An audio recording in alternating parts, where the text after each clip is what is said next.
Good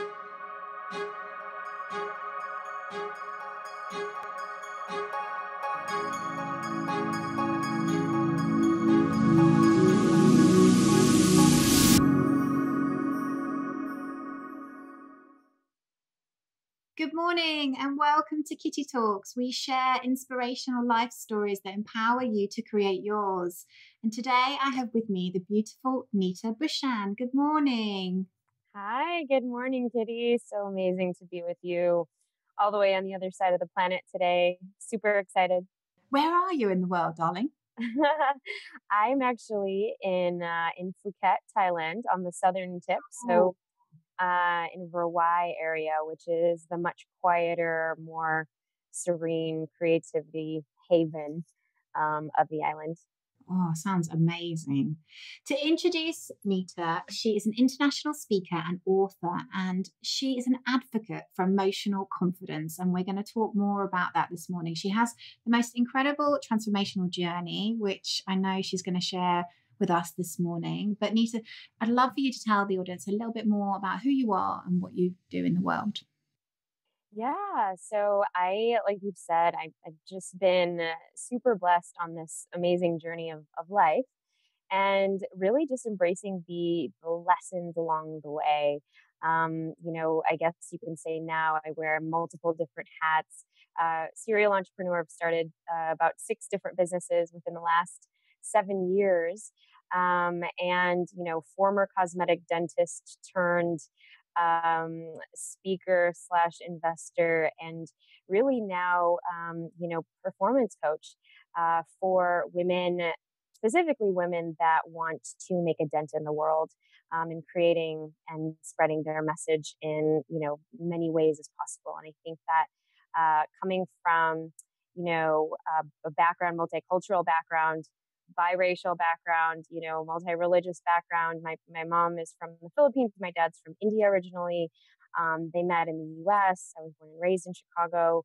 And I think that, first generation immigrants, you have these ideas of having to save face for society, for parents, for family. And what's been jazzing me in the last few years has been, our emotional intelligence, our emotional, our EQ, and a lot of times how our stories, our lives, our stories of strength and resilience and adversity really shape us to what we're meant to be doing in the world. And so I had a whole lot of that before I was 30, and I think that that kind of piqued not only interest from a personal level, but really understanding how, our emotional health and, our well-being overall is really going to be, the test of how we want to live our best lives, but also create businesses that also support that are really fully in alignment with who we are. Yeah, I'm totally with you. I kind of, truly believe that our backgrounds and our stories and our transformational journeys, really give us that insight and inkling into who we are, and how we should be serving the planet. So I'd love to know a little bit more, because obviously, like you touched on it then, like I've obviously done my research into your background, and like I know it's okay for you to talk about now, but what you went through, in your family life. So I know by the age of 19, you were orphaned. Is that right? Yeah. So I actually, my early points of adversity and my early points of resilience really started when I was 10. And, growing up, Filipino Indian household, you are meant to do all of the things that, your parents are telling you to. And I had kind of life really hit hard for the most formative years of my life. So, my mom first was diagnosed with breast cancer. And really, most of my teen years, I was in and out of hospitals because her breast cancer spread to her lungs and her brain. And when she lost that battle, it was a year later that my younger brother, who we were 16 months apart, he just out of the blue, all of a sudden had an asthma attack one day. This was after school, and it was just the year right after my mom passed away.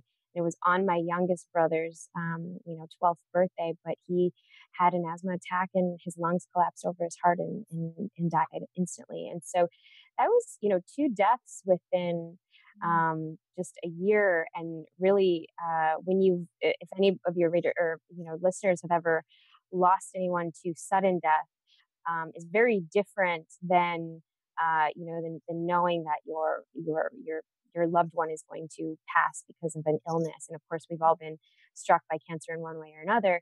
And so that really was just the catalytic factor that just threw us to, just deep depression. But I was 17 at the time, and my youngest brother was Vinay. He was 12, and for an Indian dad, that was traditional, very traditional. He wasn't working at the time because he was just so, I mean, imagine just losing two people and your love. And so, he was just trying to get the bearings of really how to fit in society as a widower, no wife. And so I took a lot of the responsibilities of, being that sort of role for him as far as taking care of my younger brother, working three jobs, doing, household chores, and then of course trying to, be traditional in the sense of You being took the the mum perfect role. daughter. Totally took the mom role and being this great daughter as well. And so there's a ton of pressure early on. And I would have to say it was a year after my dad actually was diagnosed with lung cancer. And so really he had about 7 months to live, and he actually died 9 months after the diagnosis. So at 19, I was left to take care of my youngest brother. I was this mother who inherited, 14-year-old growing teenager. And there was a lot of ambiguities of what was expected of me, and really a lot of the pressures of, okay, now you have to raise this kid, as well as I don't even know who I am. I don't know who or what I want to do. And so I wasn't formally developed at that point either. And you just kind of go into this mode of survival of, okay, that your parents taught, educational success, drive, excellence. Those are the things that mean the most to you. And would you say you And shut off from life at that point? Do you think, like, because obviously to lose that many people so close to you that you love, I really can't imagine. And I don't, to be honest, I don't really want to imagine. But it really must have made you retreat from life, pull back. yeah, it's I've every time I get asked this question, it's interesting because you would think that way. Yeah. And yes, in some instances, absolutely, because then instead of focusing on the grief, the sorrow, the depression that weighed me down, Mm. um, what I was really focusing on was, how do I create abundance? And we don't want to be known as the Bhushan Khandan. That's like, the family that was like, oh, feel bad for them because they lost their entire family. We had a lot of support as far as external family, but nothing replaces your immediate family. And for those of you who just, it's like your nuclear family, we had extended aunts and uncles that were taking care of us. But that, the solidity, of course, it definitely does something to your psyche for sure. I excelled in every single capacity after those moments, after those years. It was almost like I was, yes, you're right, numb to emotions, in the sense that nothing then would phase me. And even it was almost like I would have this stone cold face, not because I was disinterested or apathetic, but it was just, I think it was, well, I've already been through all of the worst things. What Yeah. could be even worse? But the universe had other plans for me because, what I actually excelled with was external life. So I became a dentist early on, that to a cosmetic dentist. So I didn't stop at, there. I just went one up there. And because I was working three jobs ever since I was 15 years old, entrepreneurship was just very easy for me. So I became one of those doctors that was like, okay, I will hire, doctors and, other doctors and surgeons to do some of the things that I didn't really enjoy doing, like doing implants or things like that. So early on in my shaping, those things were easy for me. What was not was human relationship, and what I mean by that is actually love relationships. Mm. My pattern, and it was affecting. It affected me so much that my pattern was I would constantly overlap my relationships ever since I was 17 years old or 16 years old. You have your first love, and then that's like 2 years or 4 years. So my relationships were long, they were overlapped. I never wanted to be alone. Yeah. And, I attracted my biggest teacher in my life, which was my ex husband. And, he would teach me about unconditional love. And, it was a very, very, tumultuous relationship. Um, of course, having checked all of the proverbial boxes of success on the one hand, the fancy home, the first class travel, the cars, thinking like my dead parents would be so proud on the outside of what I had accomplished. Got my brother to one of the best universities. The Big Ten is what they call it in the U.S. And so, praising all the accolades before I was 30, even running $1 million dental practice, on my own by myself, that's just one. And of course, the man that I would attract, it was almost like I had this breakdown and this wall of, whose life was I living? And Mm. was I living this life for myself, or was I living this life to save face? Mm. Because to save face, because I never wanted people to take pity or feel bad for me for what I had gone through. And so it was a very painful experience at the time back then. But now as I teach, and of course I've started several different companies from even nonprofits to really talk about this, and it's almost been a very cathartic experience to go through this. But yeah, that was probably what brought all of the losses to fruition when it was when I decided to leave in the middle of the night. I decided to leave my ex-husband in the middle of the night, and I never went back and stepped foot in that 5-story house ever again. And I filed for divorce, and that was probably one of the biggest blessings of my life. Of course, the biggest pain, but then having to just really feel the amount of bricks that are just like, whoosh, not just your liberation that was starting, but it was like, all of that pain that I was like, oh my gosh, my business was soaring. It was even growing. And I was at this point working 4 days a week, and it was growing 20% every year. And all I wanted to do was crawl into a cave or go to the deepest mountains of Nepal and just weep. And it was, I've had really amazing girlfriends and friends. And of course, at that point, they were all in the medical profession. But, they were saying to me, like, Neeta, you just haven't cried. You've held so much in for so long. Something needed to, break you open. Mm. And, it's not like I stopped my life for that time. It kept going. Yeah. I But I know through my own experience, like what we tend to do is we tend to not go into the pain, and we tend to not want to sit in our pain. And of course, knowing what we know now, look at going back, you can only do that for so long. You can block it out and block it out and block it out. And this is just what I'm hearing from you sharing is like, it's almost like you went into survival mode with what happened with your family and your parent and your brother, and you had to be the breadwinner, and you were the person who needed to make this work, and of course you just shut off those emotions. And it sounded to me like it got to a certain point where you just couldn't internally take that anymore, and something had to give and something had to shift.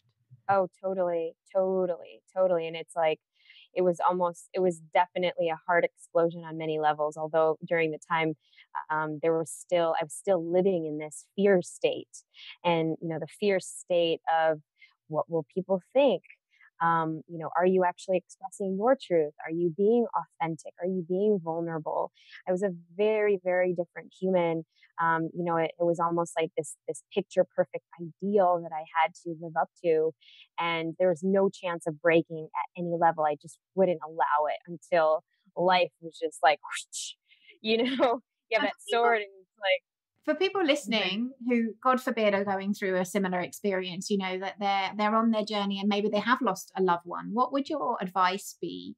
Like through the benefit of your experience, what would you say to them? yeah, I think the first step is really taking the time to grieve. And of course, I've done a lot of research on it. I've lived through it. It's been my life story. But I think that so many of us, and which is why I connected the dots, and now it's a lot of the work that I'm doing is around emotional health and wellness, and well-being. And in my book, I talk about, how resilience, how adversity plays a role in your life, in your next chapter. And I think for the first period of that, whether it's a loss of a breakup, a loss of a marriage, or a loss of a loved one, these are all losses and a loss of a part of you. And if we don't really spend the time to figure out or to honor those emotions, to honor those feelings, it's going to come up in different ways. Unfortunately, in my parents, it came up in disease. And I always say, if we suppress our emotions so much, that, you bottle it up so much that at some point you're going to burst. Yeah. Either it's, within your adrenals, or there's some sort of medical complication. And obviously there's so much research out there to point that out. But you need to spend time with grieving, allowing yourself, I don't care if it's 5 minutes a day. I don't care if it's 10 minutes a day. It could be 15 minutes a day, in the morning and night, either to cry, to journal, to just allow yourself to experience those emotions. Whether it's thinking of, those times, and sometimes they're painful, and allow yourself to experience some of the painful emotions. And there might, of course, there's the 7 steps of grief, and all of the guilt, the remorse, the avoidance, and the anger, of course. There's all of those different steps, but there's so many different ways to do this, but I found journaling was like the most powerful, the most transformative way to actually jot down those exact feelings, and really appreciating the times of that person. I know that, during the course of my adolescent life, during those losses, and we still do it now as a ritual. My brother and I are on different sides of the coasts. He's moving to Boston from New York, and I'm actually like LA. And so, but we still, during every anniversary of, and of my father, my mom, and even my brother, for years, we wouldn't celebrate my brother's birthday on that day. And we would take turns of, okay, not celebrating or celebrating it, but we would celebrate it the day after to pay respects to my brother, to my other brother passed away. But we developed certain rituals that we would honor those people that have been lost, because of course, it does get better. I think that the grieving doesn't, stop. You're always going to, and there's the lessons of impermanence, I think, that, needs to be embraced as well, that we're, really all souls, that we're here to play in this, these squishy, lovely bodies of ours. But, how do we want to really honor our time while we're here? And that's a really good reframe of that, where it's really allowed us to incorporate it into our lives every year. Yeah, that's a really nice ritual. And I think what people don't realize is that we are obviously energetic beings. And so those emotions, if we don't honor them or let them flow through us, they get trapped into our body. And like you said, if they're a negative emotion, they can manifest as an illness or disease, or in my case, it was depression. And, it's really important for people listening, if you are going through a negative experience or you've lost a loved one, then, as much as it's painful to sit in those emotions, it's really important to let your body clear and let them flow through you, so they don't get trapped into your body and then cause you problems later down the line.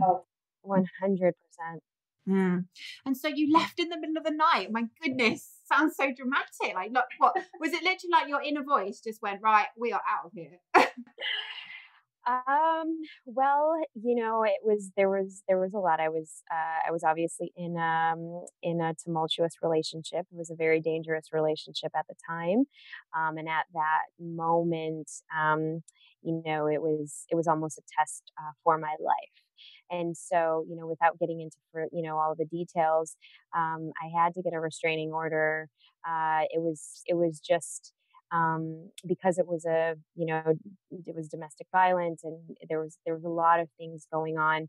Um, it was That's what happened. And so yeah, so in the months and the time post that evening, I learned a lot of resilience, which would actually shape me, from a business standpoint, from private investigators to, different lawyers, and, the pain of really separation, and what, traditional, um, like default world of how people generally take pain of separation, um, especially when one person is really not expecting you to take action and actually leave, because at that point in my life I didn't have any boundaries. Mm. I was such a people pleaser, and I attracted that person to teach me, because I was in a codependent relationship where I didn't have any worth. And what was left of me was literally bare bones, zero confidence. And so now looking back, such a beautiful experience, because it really shaped and developed, of course, my character, and toughened me up in some of the most magical ways. And I wouldn't give away that experience. But to put it, bluntly and straightforward, it was an abusive marriage, and I needed to figure out a way to leave and get out. And because I was Indian and Asian, and all of the taboos around divorce in our culture and all of Mm. these things, there were so many limitations of, I'm a professional, I'm ashamed that this is happening. There was a period of time where I wouldn't even admit it, and all of those things. And Mm. and I think where I was at that point, you attract those people, those types of people into your life to teach you what you need to learn about yourself. Mm. And so I think that, there's so many times I meet some of my clients, and of course, when I was working with executives as an executive leadership coach, um, all throughout the world, but mostly, namely in Asia, what I would figure out from, of course, their upbringing was either they were hiding some really terrible secrets, like, they were gay, or they had other, extramarital affairs, and couldn't just be themselves. Mm. Something was just, limiting them. And so, which is why a lot of the work around vulnerability and authenticity was really just the forefront of, let's figure out who you really are, and how you really need to be, because we really don't know. We really don't know who this person is, and that's okay. Um, I think that there are these beautiful teachers in our lives that are meant to crack us open Mm. in those ways, and not to think of it as a challenge or anything like that, but to think of it as more or less the experience of life, of what you're meant to learn. Mm. So it helped you, by the sounds of things, really learn boundaries and, start to put yourself first rather than, always being the person that serves other people.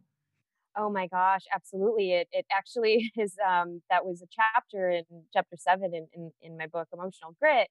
But what happened after the book was released, which was in September, I had received at least over 1,000 letters from women all over the world that were following me and saying, you know what? Can you talk more about this boundaries? Because I don't really know what you mean by Mm. that. And so I was, and because most of this book was geared towards self leadership and leading your life, and shaping your mindset, I had to think about it for a second, and I said, oh my gosh, you're absolutely right. And it was over and over and over again. And Mm. so much so that I basically spent, a whole week on not only creating a full on live event and workshop around how to become boundless by creating your own boundaries, but then also, a digital program that went like wildfire globally, uh, just validating that, okay, this needs to be talked about even more, because it comes up in services industry, in businesses, in family. and especially number one in relationships, because as women, we constantly put ourselves last. Yeah. And, if you're coming from, submissive, like Asian types of cultures, or cultures where, your voice is a little bit suppressed, or, you know, disrespect means that, you're sharing your thoughts, so you don't share them anyways. I mean, all of these myths needed to be kind of handled. And that was, a project that literally, how you have sometimes these things that just come out of you right away.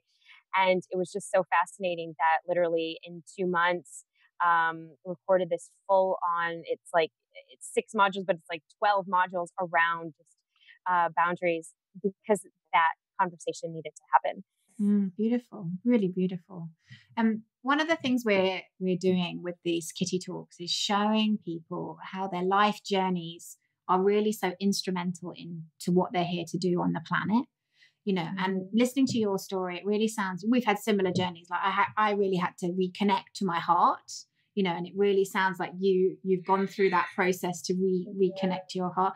I'd love for you to share, because obviously, once you do reconnect to your heart and you really listen to the messages that your heart has to always giving you, I really think that your path then opens up, and our journey is to then really tune into what feels right for us. It may not think or necessarily, like we talked about, we're told to go and get a good degree or go and get a good job or do, actually, no, it's now once we reconnect to that heart, it's about feeling what we want to do and how we want to do it. So can you kind of share with me, like, once you went through your transformation, Sure. and your heart kind of kicked in, can you share with me some of the kind of amazing, I'm sure you've had some like amazing synchronicities, or Oh my gosh. how did you meet your Yeah. partner, for example? Is that, that those are usually the ones that are amazing stories, where our heart shows us. Well, we could be talking for hours about that one, but I definitely think that you're absolutely right. When there's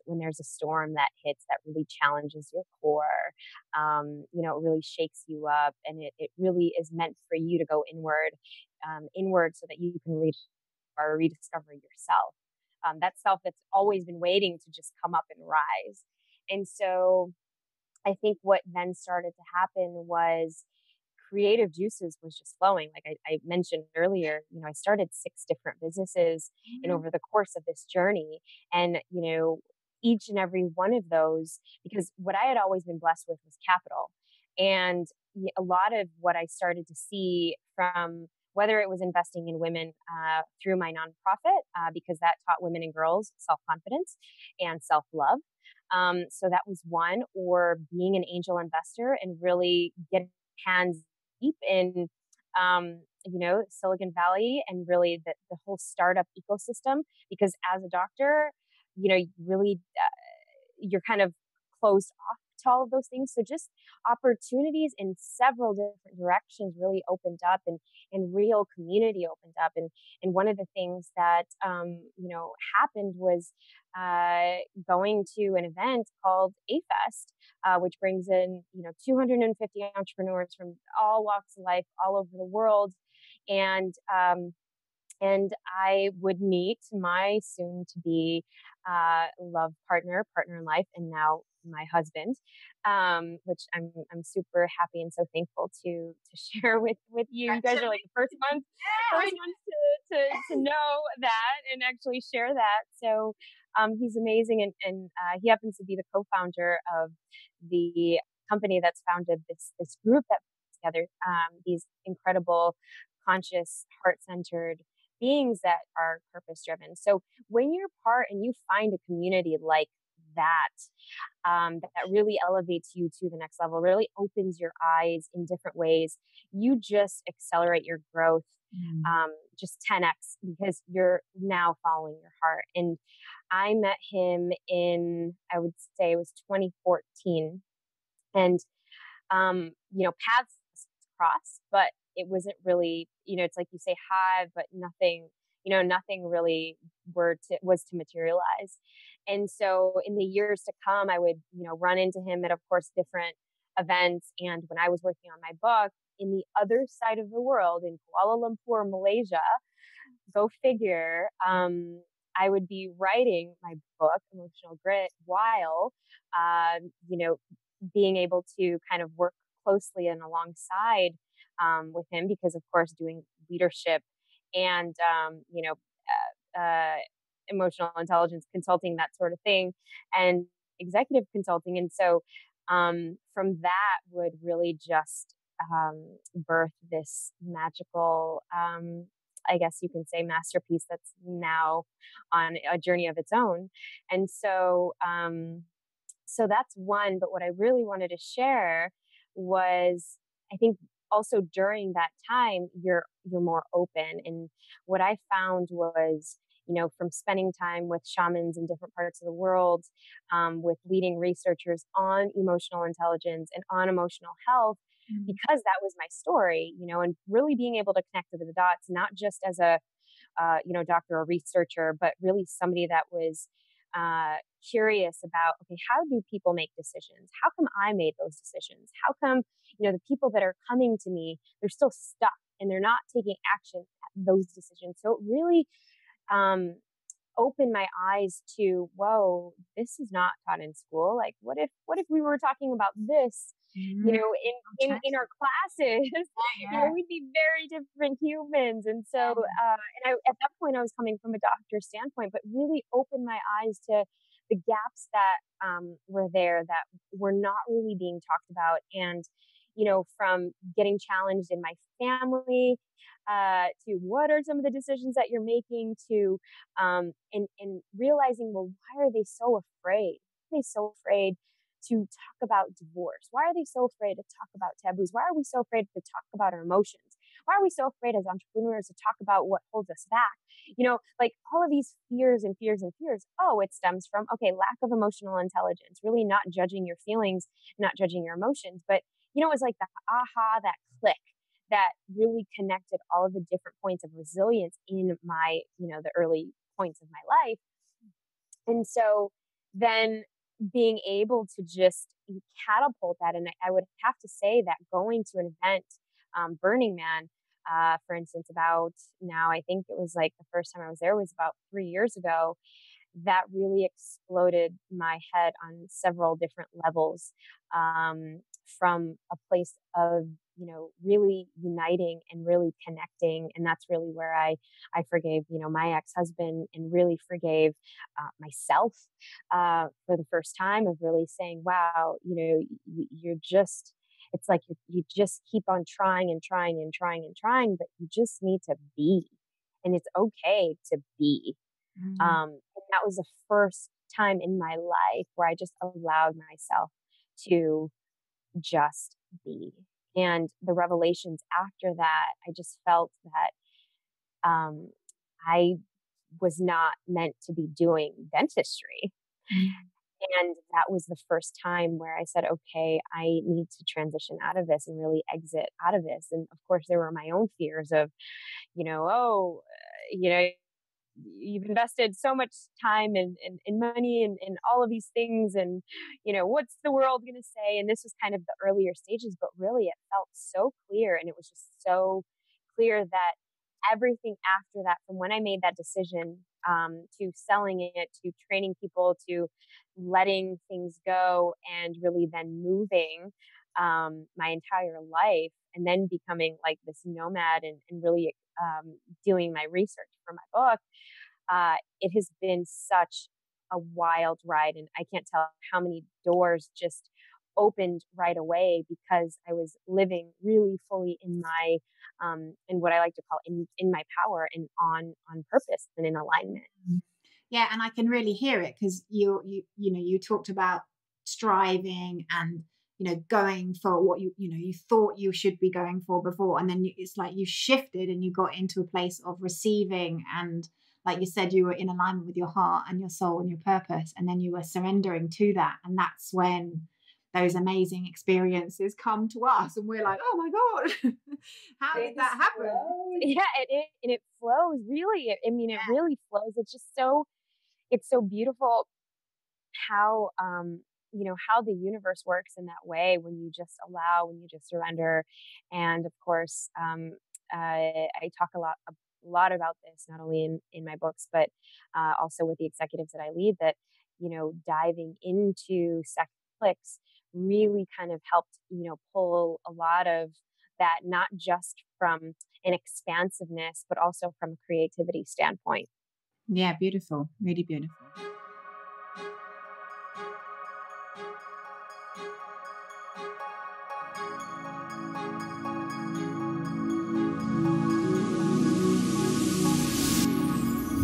Thank you so much for listening to Kitty Talks. Be sure to head over to our kittytalks.com website and become a member of our exclusive club, and you'll get free interviews and access to our private Facebook group, exclusive webinars and secret success interviews. See you there.